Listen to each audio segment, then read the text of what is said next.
দিনের গভীর জ্ঞান অর্জন করার উপায়সমূহগুলো কি জানালে উপকৃত হব? দিনের গভীর জ্ঞান অর্জন করতে হলে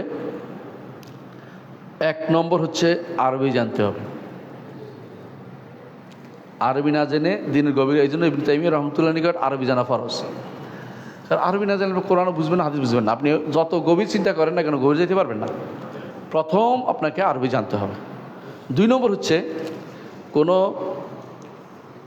গভীর জ্ঞানী ব্যক্তির কাছে পড়তে হবে।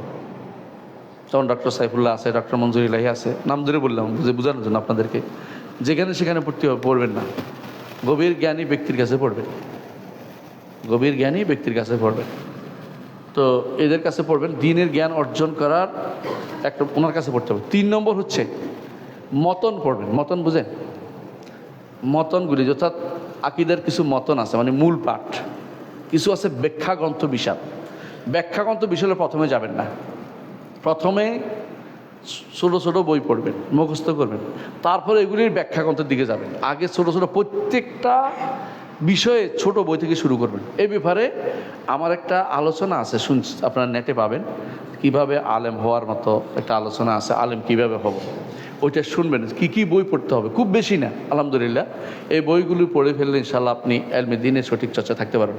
এর বাইরে ছোট ছোট বই পড়ে, বাংলা বই পড়ে, পিছনে পিছনে হাইটে মিছিল করে, মিটিং করে আপনি আলেম হবেন, আপনি জাহেল হবেন।